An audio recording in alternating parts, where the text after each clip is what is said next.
Made your point. You have made your point. Now, Asauddin Owaisi, please. शुक्रिया chairman साहब, आपने मुझे बोलने का मौका दिया। मैं इस तहरीक अदम एतमाद की तायद में खड़ा हूं जिसको टीआरएस पार्टी और हमारी पार्टी ने दिया, जिसको स्पीकर साहब ने कबूल किया। सर, मैं 11 पॉइंट आपके सामने रखूंगा जो मैं बताने की कोशिश करूंगा कि क्यों हम इस तहरीक अदम एतमाद की तायद में और मोदी हुकूमत की मुखालिफत में खड़े हैं। सर, हालिया दिनों में हमारे मुल्क में ट्रेन में एक वर्दीपोश दहशतगर्द ने अपने सीनियर मीना साहब का कत्ल करने के बाद ट्रेन के कंपार्टमेंट में जाकर नाम पूछकर, चेहरे पर दाढ़ी देखकर, कपड़े देखकर उनको कत्ल कर दिया और उसके बाद उसने कहा कि इस देश में रहना है तो मोदी को वोट देना पड़ेगा। मैं हुकूमत से जानना चाहूंगा कि क्या ये अक्सरियती तबके की एक्सट्रीमिज्म और रेडिकलाइजेशन की बेहतरीन मिसाल नहीं है, और अगर है तो फिर हुकूमत इस पर क्या करेगी। सर, हमारे आइन में, संविधान में लिबर्टी ऑफ कॉन्शियस को लिखा गया तमहीद में, यानी जमीर की आजादी का जिक्र किया गया है। मैं हुकूमत से और खास तौर से वजीर आजम से जानना चाहता हूं कि कहां गया इस हुकूमत का जमीर, कॉन्शियस जिसको अंग्रेजी में कहते हैं, जब नूह में 750 इमारतों को बगैर ड्यू प्रोसेस फॉलो किए उनके इमारतों को मुनज़्ज़म कर दिया गया, और इसलिए कि वो मुसलमान थे, पूरे के पूरे इलीगल थे। इसीलिए पंजाब की हाईकोर्ट और हरियाणा की हाईकोर्ट ने कहा कि ये एथनिक क्लेंसिंग है। इसकी एक बेहतरीन मिसाल है उस हुकूमत की। तीसरी है कि इस मुल्क में एक नफरत का माहौल, बल्कि एक आतिश को पैदा कर दिया गया, मुसलमानों के खिलाफ नफरत का माहौल। ये इनका ये 9 साल का इनका ये कारनामा है। तीसरा सर, मणिपुर के ताल्लुक से कल बड़ा लंबा जवाब वजीर दाखिला ने दिया। सर, आसाम राइफल के ऊपर केस बुक हो जाता है, एफआईआर हो जाता है। क्या हो रहा है वहां पर? कहां गया आपका कॉन्शियस, कहां गया आपका जमीर, जब वहां की महिलाओं की अस्मत रेजी की जा रही है? और आप मुख्यमंत्री को नहीं हटाना चाहते इसलिए क्योंकि वो कोऑपरेट कर रहा है। सर, मैं हरियाणा और मणिपुर के वजीर आला के लिए किसी शायर ने अच्छा कहा था कि कुर्सी है तुम्हारा ये जनाजा तो नहीं, कुछ कर नहीं सकते तो उतर क्यों नहीं जाते।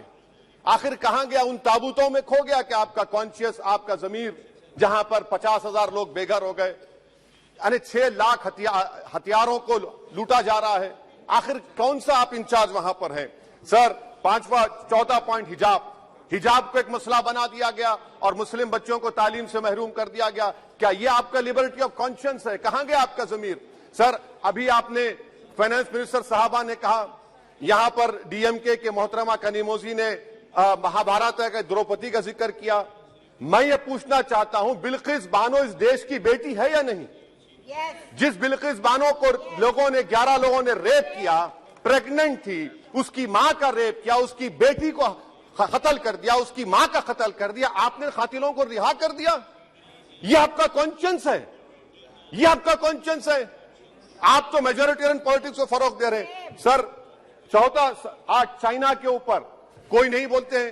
प्रधानमंत्री मोदी ने उस वक्त 2013 में जब प्रधानमंत्री नहीं थे कहा था कि समस्या बॉर्डर पर नहीं, दिल्ली में है। अगर हम अपनी जमीन पर हैं तो डिसएंगेजमेंट क्यों कर रहे हैं? क्या आज चीन हमारी जमीन पर नहीं बैठा है?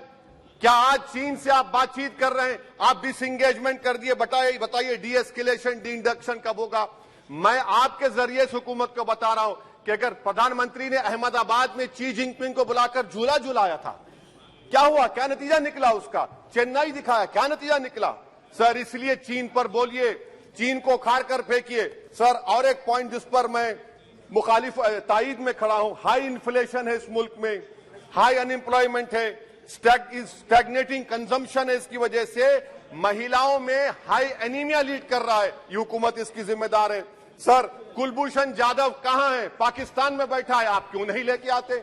आप विश्वगुरु कहते हैं, कुलभूषण जाधव को भूल गए आप। कतर में 8 नेवी ऑफिसर 1 साल से जेल में हैं, आप नहीं ला सके उनको। सर, और एक चीज, 1991 का प्लेसेस ऑफ वर्शिप एक्ट इस ऐवान में पास किया गया था कि तारीख के जख्मों को नहीं खुरेदा जाएगा। आप खुरोद रहे हैं उनको। मैं आपको इंतबाह दे रहा हूं, वार्न कर रहा हूं, इस मुल्क को 90 के दहे में मत लेकर जाइए। 91 का एक्ट सुप्रीम कोर्ट में जवाब दीजिए कि आपकी हुकूमत 91 प्लेस ऑफ वर्शिप एक्ट की कायम है, उस पर कायम रहेगी। यूसीसी सर, इस यूसीसी का फॉर्मूला क्या है? एक मुल्क में एक मजहब, एक कल्चर, एक जबान, ये तो डिक्टेटरों का फॉर्मूला है। भारत एक गुलदस्ता है, भारत एक मोजाइक है। यहाँ पर बेशुमार जबानें, बेशुमार मज़ाहिब बोले जाते हैं और हिंदू अनडिवाइडेड फैमिली में Now, OIC ji, please try to conclude. Sir I am concluding. 8 crore 75 Hindu खानदानों को 3,800 करोड़ डिडक्शन मिला। इसके बारे में आप क्या कहेंगे सर? और मैं कंक्लूड करने से पहले आपको बताना चाह रहा हूं कि माइनॉरिटी वेलफेयर का बजट 40% कम कर दिया गया। पढ़ो प्रदेश, प्री मैट्रिक स्कॉलरशिप कम कर दी गई। मौलाना आजाद फाउंडेशन खत्म कर दिया गया फेलोशिप, और इसकी वजह से 1,80,000 मुसलमान हायर एजुकेशन में गायब हो चुके हैं।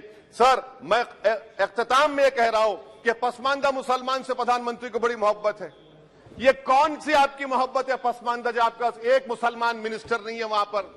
इखलाक से लेकर, पीलू खान से लेकर, अफान अंसारी से लेकर लुकमान अंसारी, मॉब लिंचिंग पूरे पसमानदा मुसलमान की होती है। पावर लूम बंद है अंसारियों के, कुरैश बरादरी का कारोबार बंद किया जाता है। स्पीकर सर, मैं कंक्लूजन में अभी कल हमारे होम मिनिस्टर ने कहा था क्विट इंडिया। अगर इनको मालूम हो जाए कि क्विट इंडिया का नारा एक मुसलमान ने दिया था तो वो भी नहीं बोलेंगे, वो नहीं मालूम था उनको। उसका मैं कंक्लूड कर रहा हूं, उसका नाम यूसुफ मेहर अली था सर। यूसुफ मेहर अली ने क्विट इंडिया का नारा बनाया, जिसको महात्मा गांधी ने सारे देश में एक पैगाम किया। मैं कंक्लूड कर रहा हूं सर, इस देश में अगर आज क्विट इंडिया करना है तो कहना पड़ेगा चाइना क्विट इंडिया। जो गौ रक्षक है, जिसका नाम मोनू है, वो आपके लिए मोनू डार्लिंग बन गया है, उसको कहिए क्विट इंडिया। सर, जो लोग तुष्टीकरण की राजनीति आप कर रहे हैं, आप हिंदू अक्सरियती लोगों में हथियार बांट रहे हैं, ये आप देश के लिए खतरा पैदा कर रहे हैं। Now, please, sir, I am concluding. इसीलिए हम आपसे अपील कर रहे हैं कि हुकूमत से कह रहे हैं कि आप जो सियासत कर रहे हैं, इससे नुकसान देश को होगा।